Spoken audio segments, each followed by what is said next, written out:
seja na rua, no cubico, para toda a família uma nova visão. 100.5, nova sintonia tá contigo. Seja na rua, no cubico, para toda a família uma nova visão. Sintoniza a rádio urbana,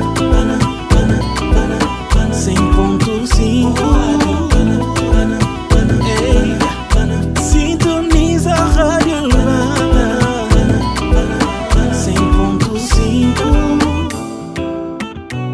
100.5 Rádio Urbana, uma nova visão de rádio.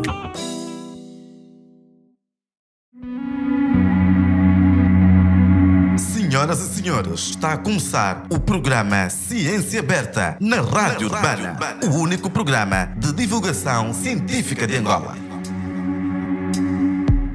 Ora viva, muito boa tarde. Hoje estamos aqui de novo para o Ciência Aberta.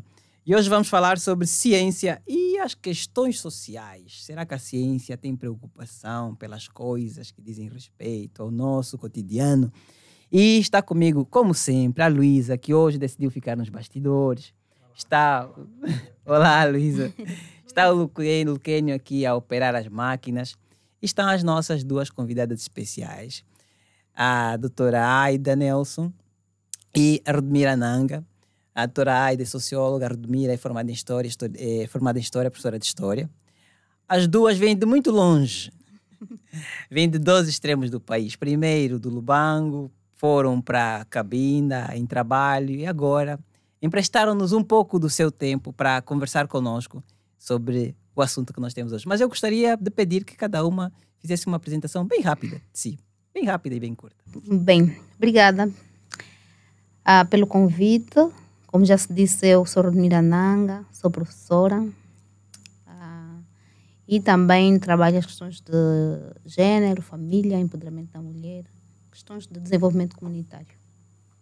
Okay. O meu nome é Aida Nelson, eu sou socióloga, não é?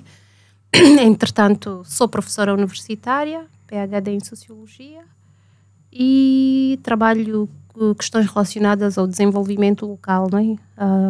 Desenvolvimento local, ou seja, poder local e desenvolvimento. Mas dentro disso tenho tido o privilégio de trabalhar algumas questões relacionadas com grupos étnicos, não é? Os nossos grupos étnicos, cultura, família, género e, ultimamente, já na minha tese de doutoramento, comecei a fazer trabalhos sobre os mercados informais. Perfeito. Daqui a bocadinho vamos falar sobre a parte da pesquisa. Eu quero saber a parte das relações. Como é que se encontram as duas? Olha, eu costumo dizer que o que tem que ser, não é? Mas pronto, já. Bom, a Rodmira, como disse, ela trabalha questões relacionadas a projetos sociais e comunitários, não é? Que incentivam o desenvolvimento das comunidades, que vão desde o género a tantos outros, a salvaguardas sociais, não é isso? Uhum. E eu sou socióloga, eu trabalho projetos de intervenção local também e questões do género. Então, nós acabamos por aliar as nossas competências, não é? Sim. Para tentar fazer alguns trabalhos nessa matéria. Temos as duas interesses comuns relacionados com aquilo que são as questões das desigualdades de género dentro do nosso sistema social, mas também questões relacionadas com o desenvolvimento comunitário. Então cruzamos estes dois interesses e a partir daí acabamos por ter esta parceria que tem sido extremamente gratificante para as duas.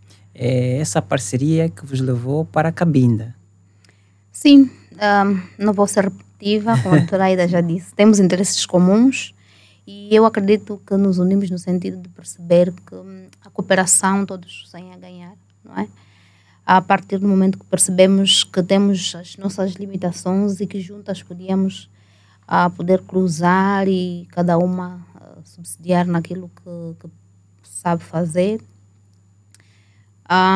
O trabalho que fizemos em Cabinda foi uma proposta que nós vimos de uma chamada, uma candidatura de consultoria para as questões de género e inclusão social de uma organização internacional, não é? Que está a realizar um determinado projeto em Cabinda. Submetemos a candidatura e fomos aceitos para trabalhar essa questão.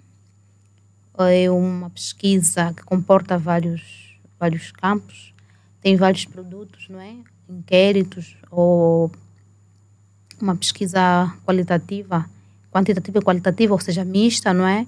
Fomos ao terreno primeiro inquirir o grupo-alvo do projeto para perceber o que eles entendiam, né? O que já sabiam sobre as questões de género e inclusão social. E depois disso fomos, em função das respostas que foram dadas, de formar o pessoal, não é? Tivemos nos 4 municípios da província de Cabinda. Queremos que, apesar de que o efeito é um processo, mas saímos de lá com a sensação de dever cumprido. Queremos que jogamos a semente das questões sociais para aqueles que possam perceber, não é? Interiorizar, aceitar e, dentro das suas questões culturais e sociais, verem o que faz sentido para eles e aplicar, e posteriormente iremos, provavelmente, numa próxima oportunidade, voltar para ver como as questões estão, como é que está a desenrolar o processo e seguir. Vocês falaram da pesquisa que foi feita antes de se fazer as formações. Exatamente. Quais foram os dados, as coisas mais interessantes que vocês encontraram nessa pesquisa? Bom, não é possível trabalhar qualquer contexto sem termos o mínimo de conhecimento prévio, né? Digamos assim, a capacidade de entrarmos em contato com o contexto e compreender as particularidades que cada uma das localidades encerra é fundamental na interação com, digamos assim, com aqueles que recebem de nós as informações, não é? A nossa informação tem que se adequar à cultura e a forma como determinada comunidade pensa e reage em detrimento de determinado tipo de informações que recebe. O que nós notamos de mais interessante é que Angola é um país extremamente grande, com pessoas completamente diferentes, mas que têm muitos aspectos em comum. Nós pensamos que somos muito diferentes, mas o que percebemos é que somos mesmo todos iguais, não é? Temos aspectos que caracterizam a angolanidade, não é? Que estejamos em Cabinda ou no Cunene, eu vou falar dos 2 extremos, muito fácil, são muito fáceis de identificar, e não estou a falar da língua, não é? Portuguesa, que é aquela nossa língua oficial, mas estou a falar mesmo da percepção que nós temos, digamos assim, das questões da vida cotidiana. Embora em alguns locais nós tenhamos sentido que esta percepção seja mais acentuada ou menos acentuada, enquanto angolanos nós temos percepções comuns sobre a vida cotidiana. Doutora Aida, podia dar-nos assim, alguns exemplos? Sim, eu posso. Sobre o que é que está a falar? Estou a falar, sim, por exemplo, da questão do género, não é? As relações entre homens e mulheres. Uhum. Em Angola ainda essas diferenças são enormes, não é? Mas em Cabinda elas são ainda mais acentuadas, não é? Um homem bacongo tem mais dificuldades de compreender, não é, que a mulher tem os mesmos direitos, ou pelo menos tem o direito de aceder de igual modo aos direitos que ele, não é? O bacongo tem essa particularidade. Então, nós notamos, por exemplo, na intervenção, quando nós falávamos, por exemplo, que os homens também deveriam participar nas atividades domésticas, e as reações eram praticamente extremas, não é? Desculpa, sim. As reações eram extremas, mas também alguns aspectos, por exemplo, a questão da alimentação, não é? Os homens em Cabinda, alguns já fazem, já cozinham, não é? Mas eles ainda acham que cozer os alimentos é uma obrigação completamente feminina. Então, mas essa vamos dizer assim, essa dificuldade nossa dos homens, então é uma dificuldade geral, essa é uma das coisas comuns. Exatamente. Não interessa em que parte do país está, nós temos essa dificuldade. Nós já trabalhamos em várias regiões e podemos garantir que isso é geral. Eu tenho uma pergunta, Rodmira, mas começando aqui um pouquinho no início da nossa conversa e mais para os nossos ouvintes que nos ouvem, o que é isso, questões do género? Será o que dizia a professora agora, a Alda, a nossa doutora, que falava dessa diferença entre homens e mulheres? O que é isso, questões de género? E por que é que isso interessa se estudar? Bem, na verdade, quando falamos de género, estamos a falar, não é, de papéis sociais atribuídos às pessoas em função do sexo. Uma das coisas que encontramos no terreno é que as pessoas confundem sexo com gênero. Então, sexo é natural, é biológico, é nato, não é? E nós, para tentarmos fazer com que as pessoas percebam, principalmente em Cabinda, que é uma sociedade extremamente cristã, nós usávamos a seguinte expressão para que eles possam perceber, porque nós também trabalhamos com um grupo que o índice de literacia, o nível, era baixo, e nós dizíamos que sexo foi Deus que fez. Então, cada um já vem, não é, da sua natureza com o seu sexo que Deus o atribuiu. Mas as questões de gênero eram a maneira como nós instruíamos o comportamento que esperávamos das pessoas em função do sexo. E eles pensavam que era exatamente a mesma coisa, que a menina mete vestido, brinco, que a menina não participa porque ela nasceu assim, com essa característica. Então fomos tentar fazê-los perceber que algum comportamento das mulheres é exatamente uma espécie de teatro que diariamente fazemos e acabamos transmitindo o nosso comportamento. E que, na verdade, o nosso objetivo não era desfazer essa construção. Não era mau, por exemplo, temos de ensinar a menina a lavar, a limpar, a engomar. Só começamos a ver que é uma questão de desigualdade quando essas tarefas só são atribuídas às meninas.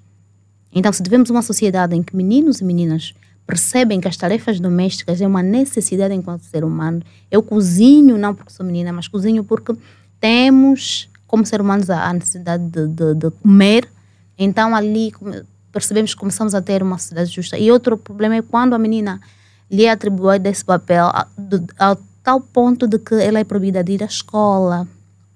Né? Começamos a negar direitos à educação, direitos à saúde, por exemplo, num contexto em que não se fala sobre saúde sexual e reprodutiva, mas sabemos que a sexualidade está ali presente. E a menina também não tem o direito de falar disso. E uma das coisas que nós encontramos, que como a doutora Aida já disse, é quase toda Angola, mas percebemos em Cabinda a forte influência da igreja mesmo. Por exemplo, a maneira como elas se vestem, de forma geral, muito bonita, não é? Mas muito decente, né? Decentes entre aspas. Sim. Não podem pôr roupas curtas, não podem mostrar os ombros, os seios.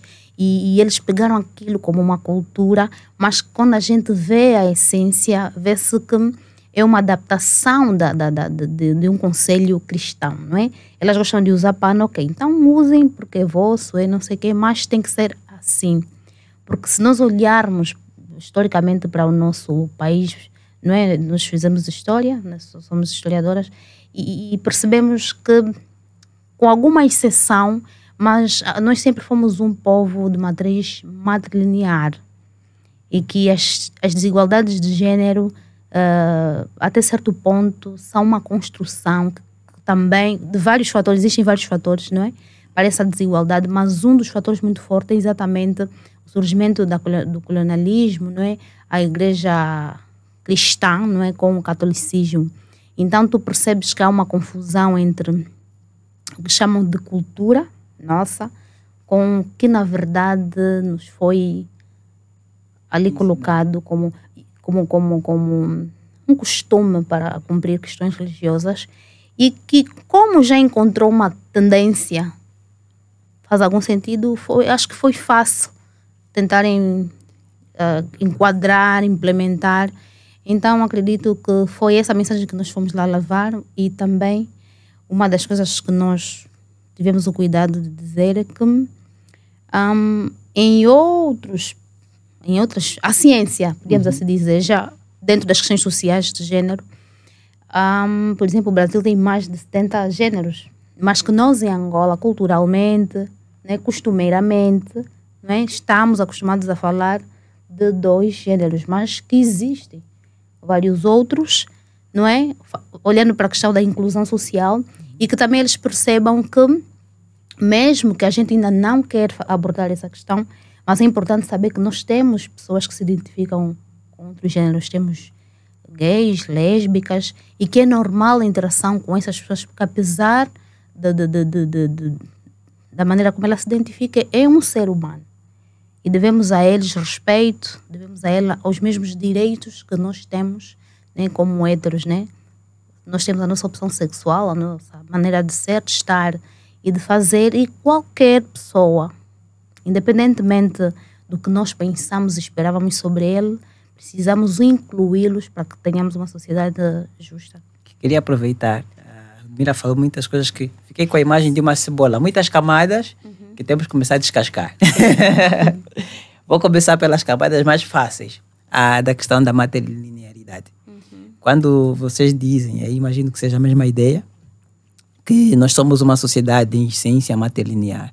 Podiam explicar o que é isso, que seria uma sociedade matrilinear? Como é que ela funciona? Matriarcal, pois. É assim, uma sociedade matrilinear é uma sociedade em que as mulheres têm um papel predominante, não é? É uma sociedade que pode ser política, social e culturalmente gerida por mulheres, inclusive administrativamente, não é? Mas eu costumo dizer que nós não somos só uma sociedade matrilinear também porque as mães, as mulheres é que tomam a rédea da situação económica das famílias, não é? Nós reparamos que a maior parte das famílias angolanas são conduzidas financeira e economicamente por mulheres, embora elas não reconheçam o papel de liderança que têm dentro das famílias, essas famílias são suportadas por mulheres. Nós temos um grande número de famílias monoparentais do sexo feminino, não quer dizer que não tenhamos também do sexo masculino, mas o que eu digo, mais do que matrilineares, elas são estruturalmente matricêntricas, não é? Doutora Aida, uma das coisas que tentamos fazer aqui, já que estamos a falar de divulgação científica, de vez em quando, nós vamos tentar fazer o esforço de tradução. Então, elas sabem, português, né? Estruturalmente matricêntricas, porque a mulher está no centro do sistema social, não é? Nós, embora hajam ainda sociedades patrilineares, como é o caso da sociedade de Cabinda, não é? Cabinda tem uma particularidade que é uma sociedade exclusivamente matrilinear, não é? Quer dizer, patrilinear, os homens têm um papel muito forte. Se começarmos a dirigir-nos mais para o sul, nós sentimos a força da matrilinearidade. E depois, nós temos, eu costumo dizer, eu agora vou brincar, não é? Costumo dizer que é como se as mulheres fossem, em termos de liderança, não é? As mulheres são aquelas que trabalham, não é? Dentro da família. E os homens, embora também tragam o poder financeiro, eles têm um estatuto representativo, não é? Como uma monarquia, não é? Temos ali o rei, mas no fundo ele tem um conjunto de pessoas a trabalhar para si. É claro que no nosso caso, isto não é uma aplicação direta, estou aqui apenas a tentar criar uma imagem de como funcionam as nossas sociedades, não é? E é isso que acontece. Nós, deixa eu dizer, nas nossas pesquisas, nós nos rimos muito porque nós perguntávamos às mulheres, quem sustenta a casa? Sou eu. Quem traz o dinheiro? Sou eu. Quem são os seus filhos? Quem educa os seus filhos? Sou eu. O seu marido foi para Luanda há 5 anos. Quem é o chefe de família? É o meu marido. Entender? Queria dar um exemplo que nós encontramos em Cabinda. Nós trabalhamos com associações também, encerramos com a entrega de associações agrícolas e eram 7 associações e havia uma que tem 200 e tal mulheres e 8 homens. Mas qual era o nome da associação? O Homem Sofre. É verdade, a associação chamava-se Homem Sofre, não é? É só para ver. Só para ver, sim. E nós até estávamos a dizer, olha, nós sugerimos que se essa associação ainda não foi legalizada, por favor, troquem. É verdade. Ou coloquem as mulheres sofrem ou qualquer outra coisa assim. Olha, então, para perceber o quanto a figura masculina é enaltecida como se fosse...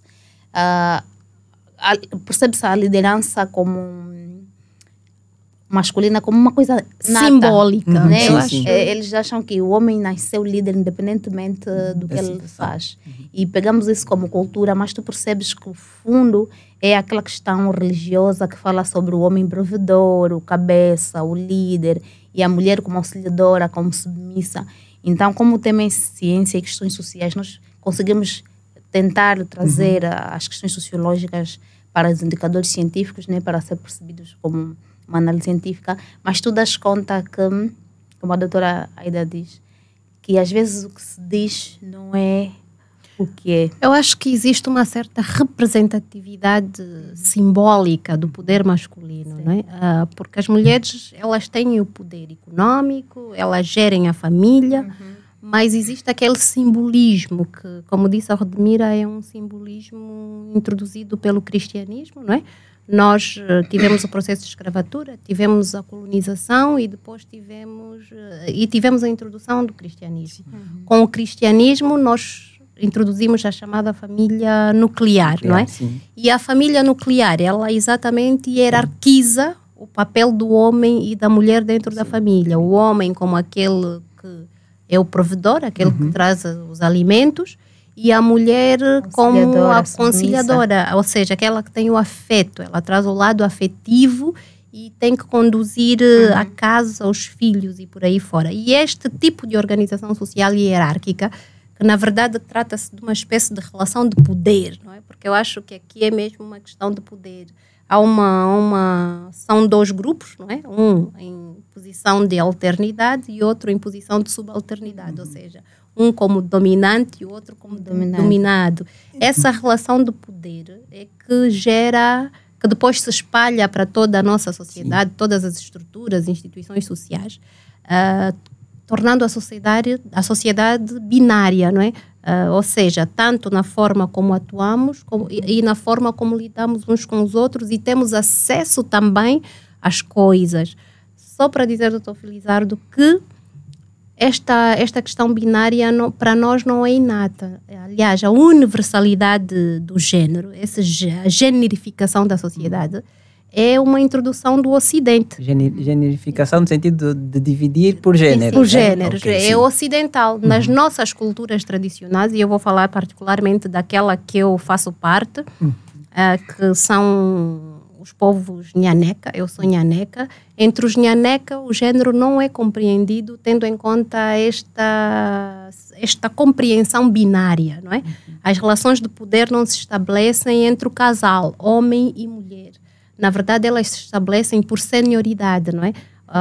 Porque mesmo depois de casados, o mais velho tem alguma coisa a dizer nas relações que se estabelecem entre os jovens que se casam. Independentemente do género? Independentemente do género, não é? Nós, quando nos casamos, os nossos problemas não são resolvidos por nós.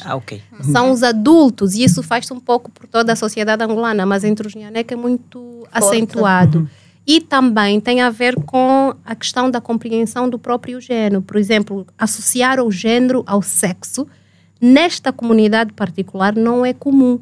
Por quê? Porque imagina que os irmãos da minha mãe, sejam homens ou mulheres, são minhas mães. Está a entender? Sim. Ou seja, eu tenho mães do sexo masculino e mães do sexo feminino. Né? E isso é super, eu acho que isso... Sim. Eu acho que a minha confusão agora é de todo mundo que está a ouvir. Por que eu digo isso? Porque vocês começam por falar da importância que é, e considerando não só a experiência que tiveram agora da viagem que fizeram, mas de outros lugares, discutir a desigualdade de género e a desigualdade de relações. Mas toda a descrição que fazem a seguir é de uma sociedade em que o poder que você pensa que os homens têm, não tem de facto. Sim, porque então, nós aqui falamos do real e também falamos do ideal. Porque as questões de género são uma teoria que entre homens e mulheres. Mas também existem as questões reais daquilo que está realmente a acontecer, não é? Então, o que é que está realmente a acontecer? Nós vemos que, apesar de tentarmos unificar o comportamento a nível de toda Angola, podemos assim ser específicos, mas ainda é visível de forma tímida a essência primária de cada sociedade. Por isso está aqui a doutora Aida a falar um pouquinho, a perceber do contexto real de como as questões de género são vistas, por exemplo, nessa comunidade nhaneca. Mas há uma tentativa também de dissolução, e insistimos por causa da religião. Porque, olhando para as questões de género e direitos das mulheres, enquanto o Ocidente luta por direitos, nós lutamos por reposição de direitos. Porque olhando para o nosso histórico, nós mulheres também já tivemos direitos, já tivemos posições anteriores. E um exemplo que gostamos muito de dar é fala-se muito da força e resistência da rainha Zingambande, em que ela era rainha não porque era casada com o rei, mas ela era uma rainha independentemente né, porque em alguns lugares do Ocidente, às vezes as rainhas, principalmente outrora, eram as que também aconteceu em Angola, questões de submissão que foram atribuídas às mulheres, é precisamente Moana Pó, né, que viveu que também foi uma mulher angolana, né, que foi queimada viva, reza a história, em função da sua resistência, primeiramente para a colonização, para a escravatura, e também a ter de aceitar a sua essência, né? Através do catolicismo queriam fazer crer que o africano devia aceitar que a posição dele é inferior, e principalmente a mulher, porque as mulheres tiveram duas lutas nesse processo: lutar contra a opressão colonial e a luta também para se imporem por direitos enquanto mulheres. Então, Moana Pó foi uma das mulheres que sempre mostrou que, enquanto mulher, também tinha a capacidade de lutar por aquilo que pensava, podia ser e fazer, e como repressão, né, para servir de exemplo, foi queimada viva por causa da sua resistência e modo de estar. Por isso, estamos aqui a dizer que, olhando para as questões de género, as mulheres, essencialmente, já tinham direitos em África. Bom, já... eu só queria acrescentar perguntou o que é que realmente... Sim, exato. O que é que realmente acontece? O que acontece, na verdade, é que quando nós estamos a falar de questões de liderança política, económica, nós temos os homens na dianteira, não é? Okay. Nós temos em posições de chave, não é? É claro que nós temos hoje em dia já algumas mulheres a aceder a cargos de chefia, mas ainda assim a imagem social que se tem desta acedência a esses cargos é uma imagem representativa. Porque a sociedade acredita que aquela mulher foi colocada porque ou era amiga de um homem ou tinha alguma... E nunca pelas verdadeiras competências que as mulheres têm, não é? E também porque estas mulheres, muitas das vezes, estando colocadas nestes cargos, elas não fazem jus àquilo que se espera. Ou o que acontece algumas vezes é que elas não abraçam causas que impactem a vida do cidadão, não é? Não abracem causas que realmente provoquem mudanças. Então, isto acaba por dar uma certa descredibilidade às lideranças femininas em África, em Angola em particular, que é o contexto que estamos a dizer. Isso é o real. Então, os homens, neste quesito, têm mais acesso, por exemplo, ao crédito, mais acesso, porque a mulher não tem tanta credibilidade. Ou, se calhar, os pontos de partida foram diferenciados desde o período colonial. Então, a mulher já não consegue. Os homens têm mais provável, por exemplo, na sociedade cabindense, não é? Em Cabinda, nós notamos que os pais deixam os filhos com muita facilidade estudarem fora para continuar os seus estudos, mas quando se trata de meninas, encontramos barreiras. Reparamos que ainda... Ou seja, se calhar é mesmo o país todo também, né? É verdade, mas principalmente lá é bastante acentuado. Há um certo preconceito. A menina, quando sai de Cabinda, acaba por ser mal vista, e quanto mais rural é a região, mas a menina sofre esses preconceitos. Os pais em Cabinda ainda casam as meninas com 14 anos, não é? E os alambamentos de lá são caríssimos. Não é? Então vai pensando que, se sair, não é, para estudar fora, a probabilidade de voltar para depois ser aquela nossa filha que terá um noivo que irá dar um alambamento que agrada a família é muito ínfima, porque a tendência dos jovens que saem de Cabinda é não voltar. E depois, só para começar, a doutora Rodmira deu aqui um exemplo de algumas mulheres, não é? Mas eu gostaria de dizer que, por exemplo, na comunidade de Nhaneca, eu sou Nhaneca, não é? Então, eu estudo esta comunidade em particular em vários aspectos, não é? Tenho feito alguns trabalhos nesse sentido. Ainda temos rainhas, não é? Por exemplo, o homem é chamado de Ohamba, não é? O Ohamba é o rei, porque ele tem o poder político e administrativo das suas comunidades. mas a mulher, quando se torna rei, porque ela também tem esta possibilidade e este direito, é chamada de Nkatiamba, não é? Nkatiamba é a mulher que é tradução literal, mulher rei, não é? O homem é o Ohamba, é o homem rei, e a mulher é a Nkatiamba, é a tradução direta de mulher rei, porque ela herdou o trono, não porque é mulher de um rei, mas porque é um direito de sucessão, ou seja, não tendo um homem, ela assume o trono como rainha de direito, e ela tem ao seu cargo poder administrativo, político e social. E por que estamos a dizer isso? Porque queríamos chamar a atenção às nossas meninas e raparigas, não é? Para dizer que hoje a mulher tem sofrido uma acentuada instrumentalização. Ela já vem sofrendo desde o período da escravatura até os dias de hoje, mas a instrumentalização da mulher tem se acentuado. Por quê? Porque a própria mulher também é jogada para situações em que ela não tem outra alternativa senão instrumentalizar-se para aceder a cargos públicos ou para aceder ao poder, para poder ter melhores condições sociais. E essa instrumentalização nos leva a pensar que nós somos, se calhar, menos capazes, menos inteligentes. Eu tenho uma hipótese. Eu tenho só uma perguntinha e que me preocupa, e foi levantada aqui essa preocupação.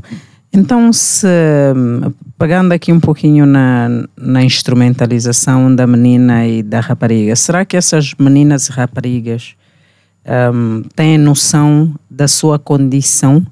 Porque essa discussão da desigualdade de género, por exemplo, e falamos um bocado sobre Cabinda, né?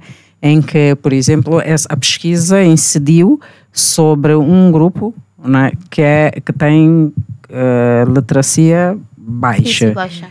Até que ponto é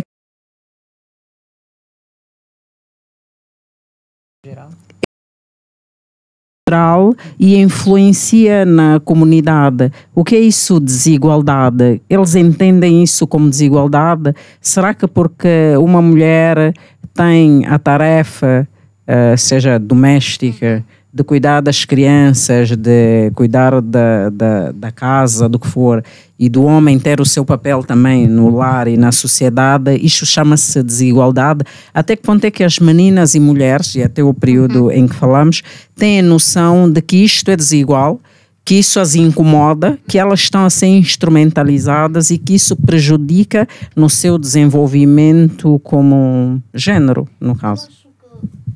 Algumas não têm, a maioria. A meu ver, né, dentro daquilo que é a nossa experiência, porque a violência baseada no género é silenciosa. E essa questão da desigualdade também é silenciosa, no sentido de que normalizamos o anormal. Hoje, com essas discussões, não é, que de forma tímida vamos tendo, algumas meninas já conseguem começar a perceber a sua situação e também já vão fazendo comparações com outras mulheres. Né? Hoje, cada vez mais com acesso à internet, não é? Elas vão vendo também e questionando a sua posição em detrimento de outras mulheres.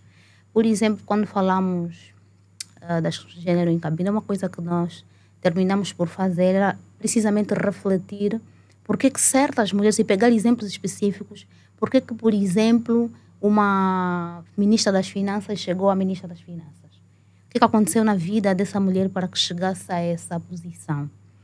O que os pais, como é que é a vida da família desta mulher em função do trabalho que ela tem, do rendimento econômico, da sua desenvoltura social? Qual é o impacto que ela pessoalmente ganha, não é, a sua família e a sociedade? O que aconteceu na vida daquela mulher que hoje, com a mesma idade, por exemplo, da ministra das Finanças, também angolana, nem a terceira classe tem. Hoje está no mercado informal, com mais de X filhos, que não teve a oportunidade de planificar, com a situação social que tem. Então, a gente leva a refletir de tal modo que ela a sociedade começa a tentar interiorizar o que é que se pretende com estas questões. Por isso dizíamos no princípio que a gente deixa aí uma sementinha. E aos poucos as próprias mulheres vão se redescobrindo para que cada uma delas comece a ser uma ativista, né, em prol das questões de género. E nós usamos exemplos de mulheres bem posicionadas na sociedade, e usamos exemplos de famílias que nós conhecemos bem enquanto sociedade. Um dos exemplos que nós usamos também foi do então presidente, em memória, não é, do anterior presidente de Angola, e que nós perguntávamos se eles conhecem os filhos dessa entidade, e ele disse, sim, são meninas ou são rapazes? Não, são meninas e rapazes. Qual deles vocês conhecem? Ah, não, o A, B e C. E como é que é o A? Ah, A é assim e o B é assim. O que vocês acham? Acham que enquanto A ia para a escola, B ficava em casa a lavar a roupa de A, B e C? Então eram exemplos práticos que eles também traziam, que nós também levamos à reflexão, para ver se eles se tocassem e assim cada um saísse dali com o dever de que se quer continuar com as questões de desigualdade, ou se acha importante começarem a materializar o que... Eu só queria acrescentar que nesta questão, o que nós percebemos durante o processo de pesquisa é que as mulheres têm uma grande responsabilidade nesta perpetuação das desigualdades entre géneros, porque, pese embora ela exista dentro do sistema social, as mulheres neste momento são aquelas que passam mais tempo com os seus filhos e passam mais tempo a educá-los. E o que nós percebemos é que temos características culturais específicas que as mulheres reproduzem. Quando se fala de educar, tendo em conta as questões de género, as mulheres é que educam na diferença, não é? São elas que maioritariamente incentivam as meninas a determinadas práticas ou papéis sociais e os rapazes a outras práticas, não é? Elas e no meio tradicional mais ainda, não é? Porque nas zonas rurais são elas que permitem que as filhas educam as filhas no sentido já de se casarem cedo, são elas que muitas das vezes permitem que as meninas façam todas as tarefas domésticas e os rapazes se limitem a ir brincar ou a fazer outras coisas. E essa educação diferenciada, porque como nós já dissemos, não é mal ensinar só a rapariga. O que é mal é não ensinar também o rapaz. E isso é reproduzido pelas mulheres. Então nós também percebemos que se nós educarmos as mulheres ou trabalharmos com elas no sentido de elas fazerem uma educação inclusiva para meninas e rapazes, começando da base, não é, da educação primária, nós também teremos, digamos assim, diferenças comportamentais quando estes jovens atingirem uma idade mais adulta. Então nós pensamos que devíamos refletir a questão do género. Não embora a educação nesta altura seja extremamente importante, é preciso que comecemos a educar as futuras gerações já tendo em conta a base. E nós, mulheres, não é, temos esse papel extremamente importante neste momento, porque nós somos mães tanto de rapazes como de raparigas. E a nossa pesquisa indicou muito isso. Mas também tivemos momentos muito divertidos, não é? Porque eu costumo dizer que a pesquisa, ela não é distanciada de nós. Às vezes nós pensamos que fazer pesquisa, fazer investigação é algo muito complicado. Mas a ciência, ela baseia-se naquilo que é real, não é? São os nossos acontecimentos cotidianos, é a nossa vida prática que depois acaba dando resultado à ciência. É o resultado daquilo que nós vivenciamos, que nós fazemos, que nós construímos. E principalmente daquilo que resulta da interação do homem com o homem. Se eu estiver a estudar, por exemplo, questões relacionadas à discriminação, só é possível porque eu me relaciono com outros homens, não é? E eu digo homens no sentido de humanidade, não é? Então isso, fora disso, a ciência não é algo estranho. Nós estamos aqui neste momento, estamos a conversar, não é? E já estamos a fazer ciência. Às vezes a ideia de que fazer uma investigação é muito difícil. Não é. Neste momento, o que é que nós fizemos uma pesquisa, não é? O que é que identificamos um problema, fizemos um pequeno projeto, não é? Que é o problema, questões de género, não é? Desigualdade de acesso aos direitos. Então, o que é que podemos fazer sobre isso? mas isso partiu das nossas E fomos próprias para o terreno vivências, para né? ver se realmente para eles também Bem, era um problema. Tá vendo? Oh, Porque às Rodmira, vezes- Já agora é um problema para eles. Sim. É um problema. Eles, Chegamos, em conjunto chegamos à conclusão que sim. E eles saíram de lá, tanto é que uma das coisas que aconteceu, nós demos formação durante 2 dias para cada município. E é uma senhora que no dia seguinte da formação disse que no primeiro dia reuniu com a família e chamam todos os filhos, netos e redefiniu a maneira como educar. Então ela sola. Hoje eu aprendi que tanto meninas como rapazes podem fazer isso e aquilo daqui em diante. Então, apesar de que é um processo ainda é muito cedo para mensurar, mas do pouco que se viveu lá, acho que as mulheres, principalmente, né, é importante trazer os homens para essa luta, não é porque a sociedade é composta por homens e mulheres, mas principalmente as mulheres, como a doutora Aida já disse, que ficam com as famílias, não é? Porque a instrumentalização às vezes é invisível.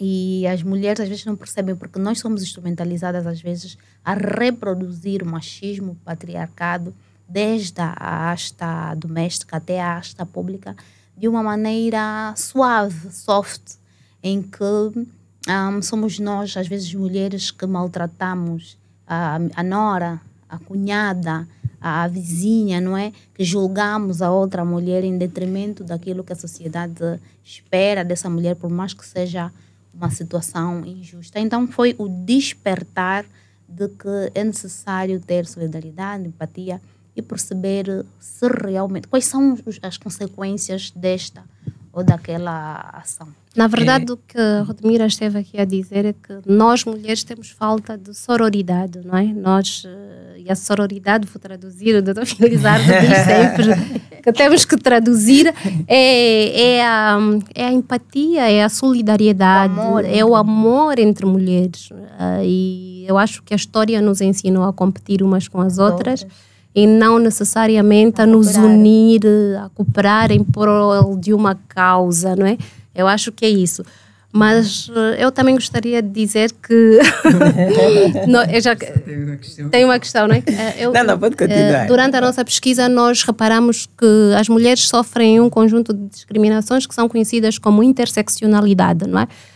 Ou seja, são várias discriminações que se cruzam, não é? Para numa só pessoa, não é? Incentivando assim o grau de desigualdade de de vulnerabilidade daquela... Podemos tentar dar exemplo desses cruzamentos de discriminações numa única pessoa? Sim, nós, por exemplo, encontramos uma rapariga que era mulher, era albina e ainda tinha problemas de audição, não é?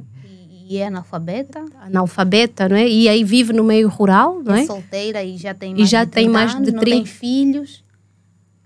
Então é chamada deste nome por não ter filho, por não ter marido, por ser albina, por não ter estudado. E tudo isso numa só pessoa, não é? Então nós aqui estávamos a falar daquele conceito de igualdade e equidade, não é? Ou seja, não há igualdade, mas também não se trabalha para equidade. São muitas coisas. eu adianto aqui um pouquinho a minha questão. Falávamos então que as mulheres são instrumentalizadas, mas um pouquinho antes a Aida falou das mulheres, delas próprias se instrumentalizarem.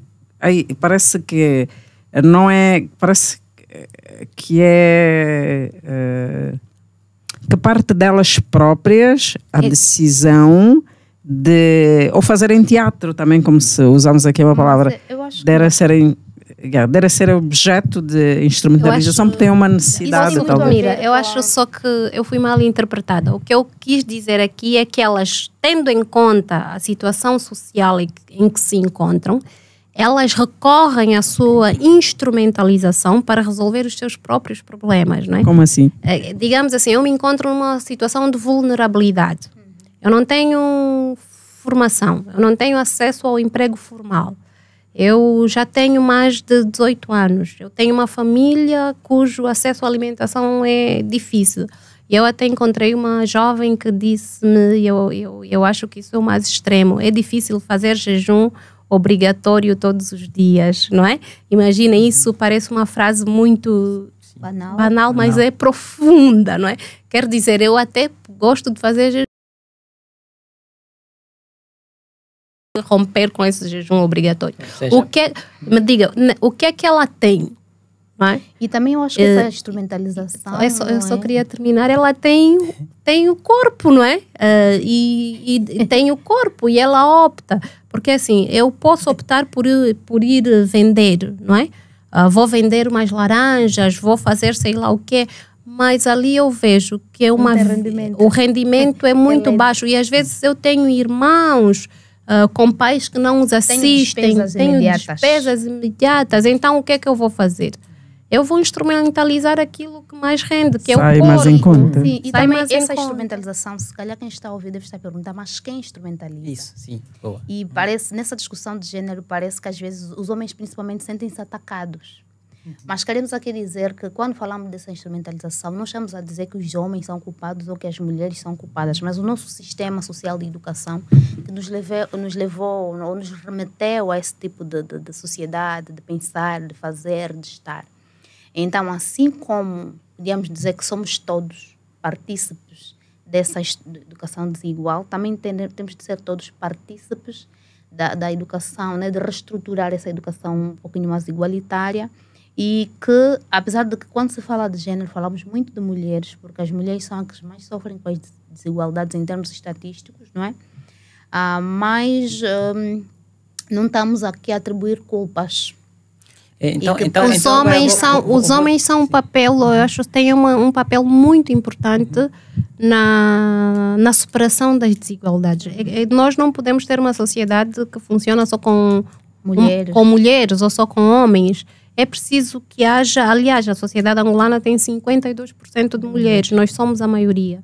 Mas é preciso que os homens consigam compreender, e as mulheres também, que o desenvolvimento só é possível quando houver o mínimo de equilíbrio entre os dois géneros no acesso àquilo que são as igualdades. Temos dito que a sociedade é como um pássaro, né, que tem duas asas, uma os homens e outras as mulheres, e sentimos que em certa altura temos estado a voar com uma asa meio que danificada, meio que quebrada, e há um certo desequilíbrio.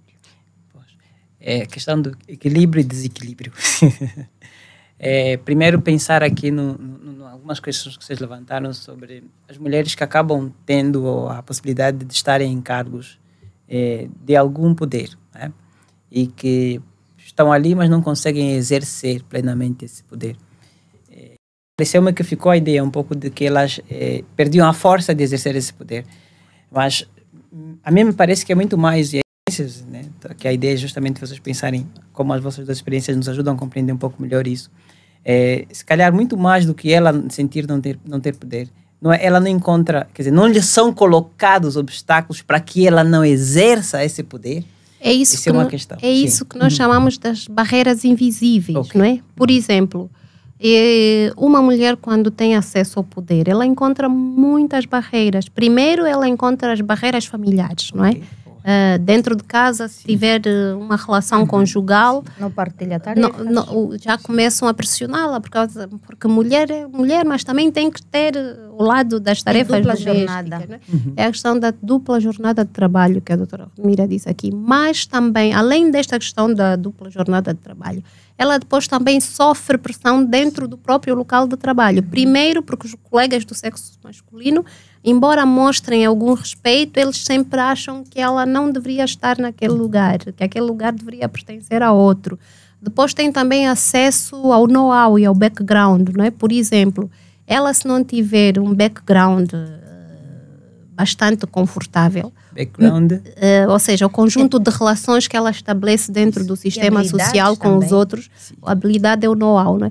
Então, esse conjunto de contactos, relações que ela estabelece com os outros, se não for muito solidificado, ela também sofre o impacto disso. Por quê? Porque, embora ela tenha o know-how, ela depois não consegue o acesso ao capital suficiente para fazer os seus trabalhos, não é? O dinheiro para investir projetos sociais, é mulher, não tem poder de decisão. Sempre que quer decidir, tem alguém que vem e interfere. Exatamente, acabando por torná-la uma simples marionete, fazendo com que as suas ideias e se calhar o seu potencial e as suas competências não sejam aplicados na prática, não porque ela não quer, mas tendo em conta estas barreiras invisíveis. Queria só acrescer que nós temos, olhando para o nosso país, até para homens às vezes é difícil de dirigir uma certa instituição ou uma certa função. Mas para as mulheres ainda mais. Porque às vezes, quando um certo homem está num cargo de liderança, se falhar, vão olhar como uma falha profissional. Mas se for mulher, falhou por ser mulher. Nós estivemos em Cabinda e participamos de uma atividade com a governadora. E naquele dia nós esperamos um pouquinho porque disseram que ela tinha 3 atividades. E alguém disse assim, mas como é que uma mulher agenda 3 atividades no mesmo dia? Uma não. Uma mulher não. Uma não, ele não disse uma, ele disse... Como é que essa mulher... Essa mulher agenda 3 atividades para um dia, não é? Nós dissemos essa não. Mas se fosse um homem, ou seja, também tem as questões que a doutora Aida já disse, que às vezes são mesmo as questões de know-how, né? De habilidades técnicas e profissionais para poder exercer. Mas também tem questões que têm a ver com a conjuntura social. E se nós repararmos, as mulheres, já que hoje falam, nós temos um país que depende muito do investimento externo, e o doador, quando dá, às vezes tem exigências. E uma delas é essa questão da paridade. E às vezes fazem muito aquilo que falamos muito para as mulheres ali naquele cargo, para representar. E outra questão é que tipo de cargos? As mulheres são quem? São diretoras da educação, do ambiente, não é? E promoção da mulher. Ela continua a cuidar, mesmo fora de casa, ou seja, é sempre um cargo de cuidado e dificilmente cargos de decisão, de poder, de economia. Eu tenho estado a rir-me de algumas amigas que são, por exemplo, diretoras de uma escola, e depois a escola não tem giz, não tem caderno, e tu não tem carteiras. E eu digo, mas como é que tu aceitas um cargo em que tu não sabes quem é responsável a nível da província para distribuir cadeiras, para quando você chegar lá dizer assim, olha, eu sou diretora da escola X, são X alunos e faltam X carteiras. Ou seja, essa decisão de quem é responsável de comprar, de operacionalizar, ela nem sequer sabe. Mas lá está, para quando fazemos o relatório, dizemos, escola, a nível do município X temos X diretores e temos X diretoras. Vamos pensar agora, usar de novo as duas coisas. Por um lado a ciência, por outro lado esse trabalho mais de ativismo social. Como fazer para que essas políticas públicas deem resultado? Porque as mulheres estão aí por óbvio, porque adotamos algumas delas. Né? Cientificamente, nós temos que perceber que qualquer política pública, ela tem um ciclo, que é o ciclo de implementação de uma política pública. Ela primeiro passa pela questão da avaliação, aqui a avaliação do contexto, não a avaliação do próprio. Exatamente, temos que avaliar o contexto, não é? Porque às vezes nós lançamos políticas públicas que não se adequam nada aos nossos contextos locais. Depois tem a fase do agendamento, ou seja, nós temos que criar itens que realmente respondam à necessidade do contexto específico. E depois é que passamos para a fase, digamos assim, da implementação da própria política. E às vezes as nossas políticas não passam por esse ciclo. Nós espantamos e elas já estão ali. E às vezes são políticas que estão completamente descontextualizadas e não respondem àqueles problemas específicos. É uma das coisas que a questão da... Outra coisa é a questão do nosso orçamento. O nosso orçamento tem que ser sensível às questões do género. Nós não gostamos de falar de orçamentos sensíveis ao género. O que seria esse orçamento? Bom, um orçamento sensível às questões do género é aquele orçamento que tem, digamos assim, unidades específicas ou itens específicos para aquelas questões específicas de cada um dos géneros, não é? Como, por exemplo, vamos desmistificar. Sim. A mulher, vamos ter uma política de saúde pública. Muito bem. Mas a mulher tem questões específicas que se relacionam com a sua própria saúde, como, por exemplo, a saúde reprodutiva, a saúde materna, não é? Mas mesmo assim tem também questões inerentes à sua natureza. Eu, por exemplo, tenho uma escola. Nós temos a distribuição de preservativos nas escolas. Mas a sexualidade, ela pode ser opcional. O sexo, nesse caso, não é? A sexualidade não, o sexo pode ser opcional. Eu posso optar por ter relações sexuais ou não, ou optar pelo celibatário, certo? Mas o período menstrual é uma coisa constante. Mas eu não distribuo preservativos. Quer dizer, pensos higiênicos. Nós temos meninas nas escolas que deixam de ir porque não podem ir, porque os pais não conseguem ter acesso a E às pensos vezes a própria higiênicos. escola não tem condições para fazer higiene. Exatamente, a higiene feminina. Então ali nós já estamos a ter uma política que privilegia um género em detrimento de outros. Não é? Isso é. Então isto seria uma forma de diminuirmos as desigualdades de acesso, não é? Porque eu gosto de dizer acesso porque nós temos abertura e as pessoas acedem. O problema é a forma como cada um acede, o ponto de partida, os obstáculos que cada um dos géneros encontra nesse percurso.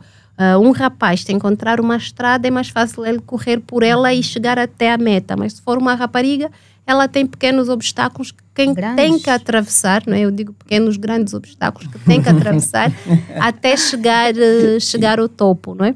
Agora, dizer que não estamos aqui a dizer que as raparigas que têm que se comportar como rapazes, não. As nossas naturezas... Nós não queremos ser homens. Não, de maneira nenhuma, não é? Isto é... Cada um tem as suas particularidades e nós não estamos aqui a dizer... Isso evitaria. Outra questão também é fazermos a reeducação, a sensibilização constante. Nós temos que aprender que criar grupos sociais de educação nas nossas sociedades, ou sociedades como as nossas, é muito importante. Investir mais nos recursos humanos, não é? Fazer mesmo aqueles grupos que se fazem de porta a porta, não é? Podem ser em instituições privadas, cooperar, instituições públicas, instituições privadas, cooperarem no sentido de criar pequenos grupos que vão para os bairros fazer exatamente esse papel de educar. Nos países desenvolvidos ainda se faz isso e já estamos em pleno século XXI. Nós temos um país que está muito mais preocupado com as questões de crescimento do que desenvolvimento. Ou seja, as nossas ações não têm impacto qualitativo na vida cotidiana das pessoas. E nós somos muito imediatistas. Nós temos medo de investir naquilo que uma criança de 1 ano só poderemos estar a acolher, né, em termos de educação e de servir para, por exemplo, a sociedade daqui a 18, 20 anos. E olhando muito para as políticas públicas, podemos dizer que as políticas públicas são instrumentos, não é, que visam regulamentar os meandros para a resolução de um determinado problema. E relacionando com o orçamento, se nós temos a política escrita, nós precisamos de dinheiro para operacionalizar. E às vezes há uma disparidade muito grande. Temos leis muito bonitas, muito bem estruturadas, apesar de que algumas é copy-paste de outras realidades. Porque a política pública, uma das fases mais importantes é precisamente fazer com que o grupo-alvo que sofre daquele determinado problema participe na construção da própria política para que o impacto seja maior. Mas mesmo assim nós temos políticas de igualdade de género e temos estado sempre a reforçar isso quando vamos trabalhar as questões de género, de dizer quais são as políticas em que o nosso governo ratificou a nível internacional, regional e também as políticas e propostas. Que as questões de género são teorias de um grupo de mulheres frustradas, às vezes somos assim chamadas, que querem aqui impor, não é? Porque viram, ouviram, leram nas novelas. Aí aqui não, mas nós gostamos através das leis, não é? Sim. Dar mesmo a entender política por política, programa por programa, lei por lei, de que o Estado angolano também, pelo menos teoricamente, está preocupado com essas questões. Então, mas não basta só... queria só dizer algo rapidinho, não é? É assim, nós até temos uma tímida, eu digo assim, iniciativa por parte do Estado. Se vocês repararem na televisão já pública, passa uma pequena publicidade de um rapaz que também quer cozinhar, está a fazer ali as tarefas domésticas. Há uns anos atrás era impensável, né? E hoje nós já temos essa abertura, um exemplo prático de uma intervenção estatal. É uma televisão pública, todos têm acesso, não é um canal destes da DSTV fechado, que já se vê ali que o homem também pode ajudar.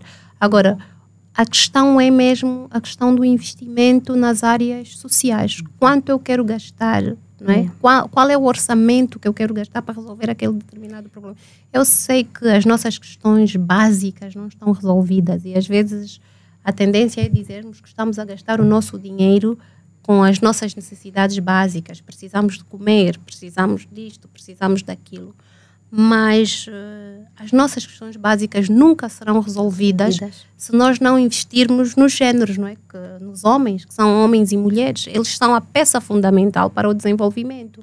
Mesmo a nível da busca de investidores, a nível internacional, nenhum investidor quer vir para um país cujo capital humano não tem o básico ou qualificações básicas, não é? Para poder receber aquele investimento. Não é? Porque não adianta trazer um investimento para um local onde os recursos humanos têm pouca qualidade em termos de qualificações. Então é preciso nós repensarmos, porque às vezes é preciso nós darmos um passo para trás para caminharmos mais rapidamente no futuro e não pensarmos sempre em coisas grandiosas quando as coisas mais pequeninas precisam de ser sedimentadas. Ninguém consegue construir uma casa cujas bases não são sólidas. Eu digo, agora estamos a lutar com as paredes. Pegamos essa, aquela cai, pegamos essa. Mas como eu ia dizendo, o orçamento em termos, uma linguagem terra a terra, é o dinheiro que se prepara para materializar aquilo que se prometeu em termos de políticas. E um dos exemplos que ia dando é o programa que denominam na educação o PAT 2. Não sei se já ouviram falar o PAT.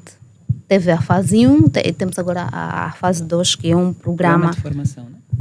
Sim, de formação, não é? Que é do Ministério da Educação, com financiamento externo para poder empoderar raparigas e... Sim, não.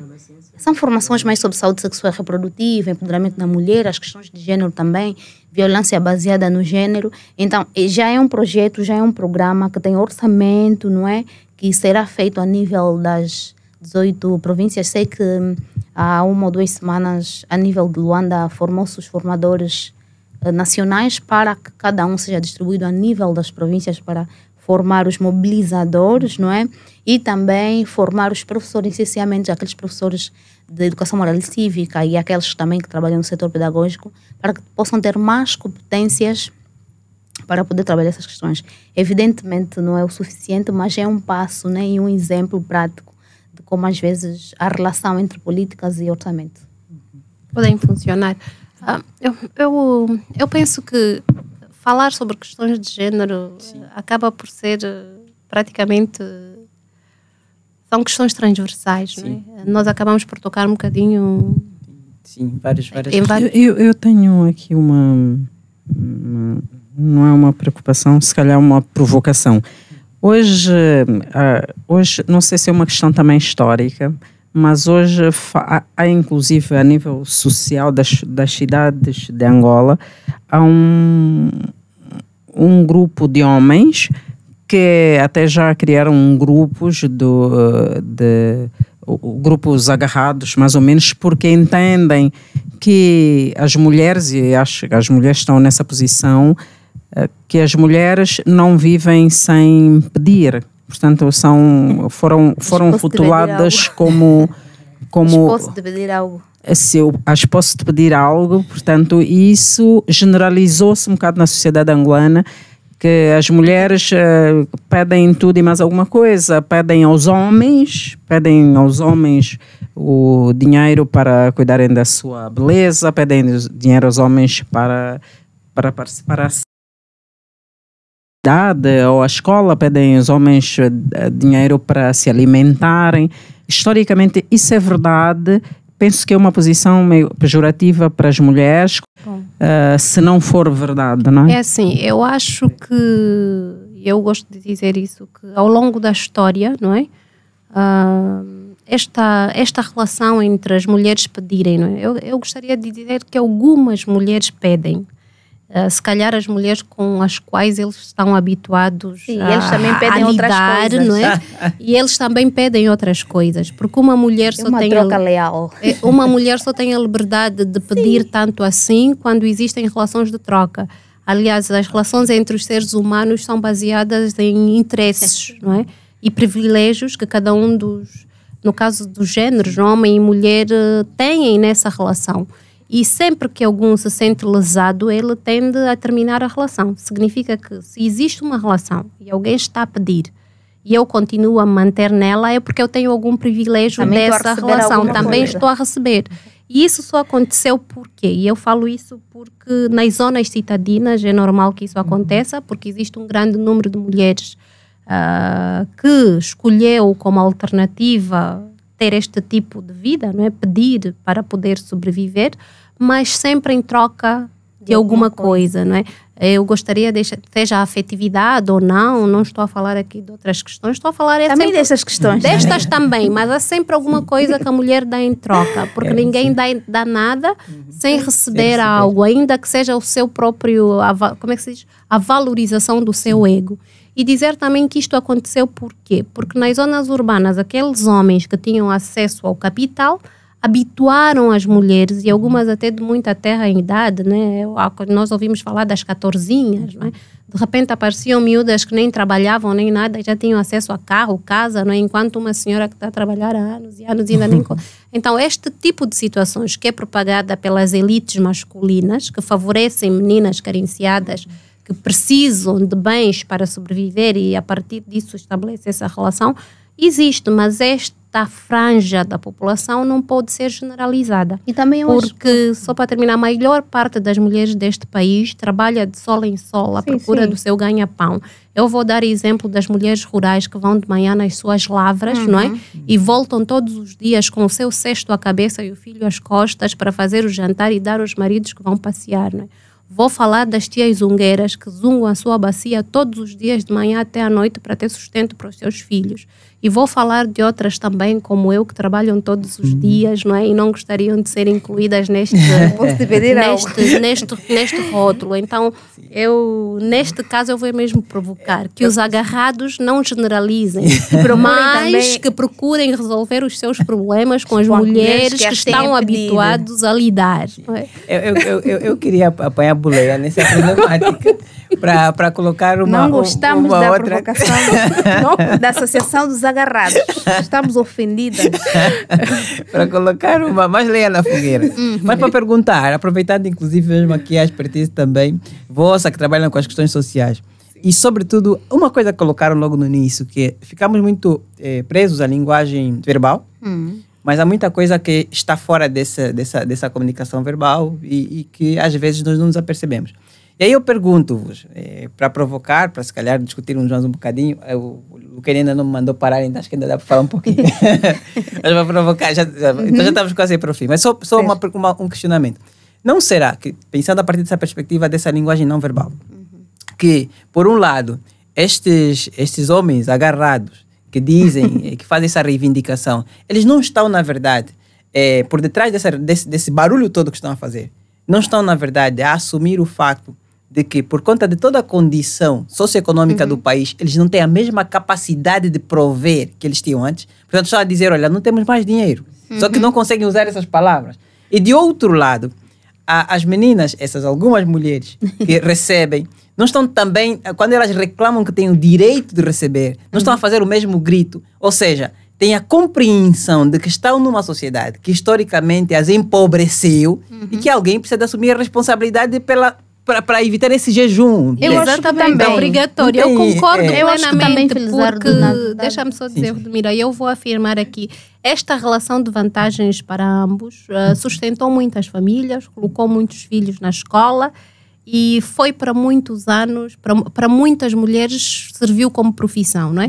Então, eu queria dizer que tanto os agarrados como as mulheres que reivindicam esta necessidade de pedir têm alguma credibilidade para fazê-lo, não é? O que não podem fazer é generalizar. Eu acho que é um conjunto de fatores que não iremos a tempo de falar de um por um, mas queria aqui dizer que um outro lado da história é que os homens, na sua instrução, aprenderam também a impor-se pela capacidade material. Aqui, entre aspas, podíamos dizer que os homens procuravam comprar sentimentos. Não é? E os homens, e nós temos estado a falar com adolescentes, há um tema muito interessante que é a visão do dinheiro numa perspectiva de género. Indiretamente, os homens são educados a terem para dar e as mulheres a serem bonitas para receber. Então, esse tipo de consciencialização acaba incentivando essa questão que é antiga. e ela vai se transformando. Por exemplo, o alambamento. Quanto mais uma mulher, a minha filha, eu achar que está no perfil, não é? De beleza, não é? Entre aspas, e parece que eu vou mais cobrar. Nós, por exemplo, encontramos em cabine. Mais cara ela é. Mais cara ela é. Parece, encontramos em cabine que diziam, poças, uma mulher, o alambamento de uma mulher licenciada, tu quase que não consegues comprar, pagar. Então eu estou aqui a dizer que parece que é alguma coisa que está ali. Sim, é algo silencioso, mas que está ali muito bem patente. Temos um mercado dos afetos. Certo. Isso. E também nós mulheres, às vezes, os padrões sociais de beleza nos trazem consumos ou necessidades que realmente não precisamos. E então o homem quer uma mulher, não é? Os agarrados querem uma mulher que está no perfil, uma jardada. A jarda requer custos. Uma mulher que tem, se calhar, um peito bem, sim, a cinturinha fina, usa perucas, as pestanas, o make-up, ou seja, um conjunto de exigências que custam dinheiro. Ele não quer uma mulher simples, conforme ela é. Então, como estamos aqui a dizer, é um extrato que não é a maioria, não é? É a minoria mesmo, que grita é uma espécie de uma guerra de declarar que já não temos, mas também no fundo essa questão do padrão de beleza está no subconsciente dela. A mulher tem que ter a pele clara, tem que ter isso, tem que ter isso, tem que ter isso. E hoje as mulheres estão em busca daquele padrão para poderem suprir as suas necessidades emocionais e também mesmo materiais. Porque eu acredito que esse grupo que se denomina hoje agarrados, se ele tiver que querer uma mulher para namorar ou para casar, ele não vai buscar uma mulher, entre aspas, comum, extremamente natural, que se aceita tal igual conforme ela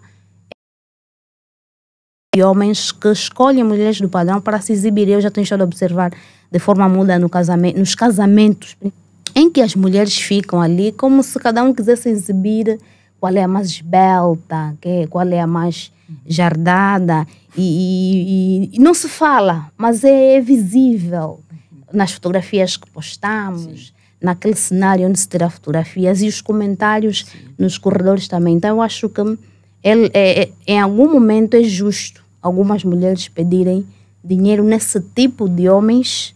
Eu não sei que se é tipo de espécie. Mas neste grupo... É para acabar a discussão, não é para começar outra. Bom, eu queria para não dizer ofender, eu só queria dizer, eu que nós acabamos, nós estamos a repetir, né, a tal instrumentalização da mulher. Não é? A mulher vista como apenas um objeto, não é? Que serve para servir, para ser utilizada para certas coisas e para outras não. Na verdade, a Rodmira fez-me lembrar um autor que eu gosto muito, que é Herbert Marcuse, né, que fala das falsas necessidades e das necessidades verídicas, não é? Então, nós aqui acabamos por ver que algumas mulheres, não é, acabam por abraçar as falsas necessidades, não é? E as chamadas, quais são as necessidades verídicas que realmente nós, enquanto seres humanos, temos, independentemente do nosso género. Alimentação, segurança, saúde. E as falsas necessidades são essas, não é? Eu ganho 30 mil, mas quero uma peruca de 300 mil kwanzas, não é? Alguém tem que bancar. O iPhone 14. O iPhone 14, aliás, eu já estive num sítio em que alguém me disse que ter um iPhone é sinal de status, não é? De que eu tenho dinheiro. Mas eu tenho reparado entre os meus estudantes e também entre a comunidade em geral, que a maior parte das pessoas que têm um iPhone nem sequer trabalha, não é? Então, para dizer que existe um contrassenso entre aquela que é a representação de status verdadeira e aquela que é uma falsa necessidade suprida, às vezes a custo da instrumentalização do nosso corpo. E para dizer que quando falamos de instrumentalização do corpo, nós nos acostumamos a ver o género feminino. Mas hoje, infelizmente, os homens também estão a instrumentalizar o seu corpo. Hoje não, sempre existiu, só que nunca se reconheceu. Só que atualmente, não é? Esta instrumentalização já é muito mais visível. Antigamente era mais visível a instrumentalização feminina e hoje é muito mais visível. Quer dizer, é muito mais visível a feminina, ainda é mais visível a feminina, mas a masculina tornou-se mais visível do que era anteriormente. Eu fiz trabalhos sobre a prostituição feminina e masculina, não é? E isto na província da Huila, não é? Fiz algumas observações. As da Huila ganharam então, estão no ranking das que mais pedem a nível mas aí do país. já é aquela observação então, empírica desse grupo. Né? Enquanto os homens, no quesito prostituição, a prostituição masculina aumentou, a prostituição feminina ainda continua a liderar, não é? Por quê? Porque existe... A prostituição feminina continua a liderar. É mais visível e a prostituição feminina às vezes também é muito mais precária que a prostituição masculina. Mas também não será só para... Sim.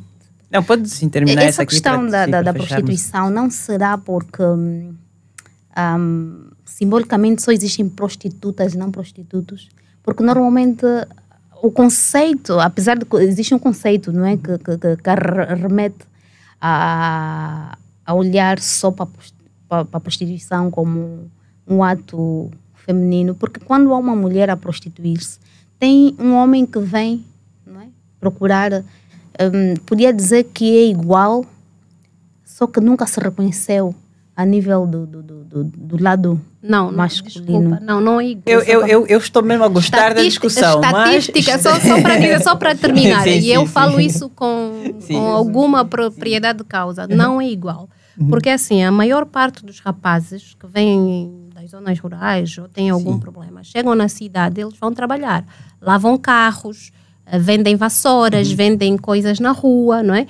Mas as raparigas, elas estão muito mais propensas à vulnerabilidade e elas têm, infelizmente, existe uma maior tendência feminina à prostituição e é muito mais fácil uma rapariga se prostituir do que um rapaz. Eu gostaria realmente que fosse... Sim, não, mas eu queria só... para não ter igualdade, mas não há. É o seguinte, isso é ciência.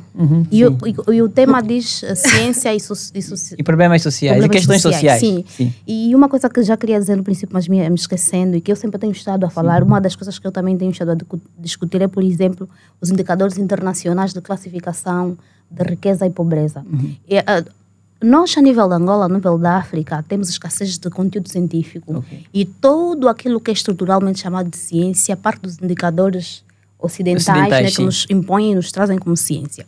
E a minha questão é, realmente, olhando para aquilo que as pesquisas vão nos fazer crer que é considerado ciência, nós vamos chegar à questão que, em termos estatísticos, são mais as mulheres que se prostituem.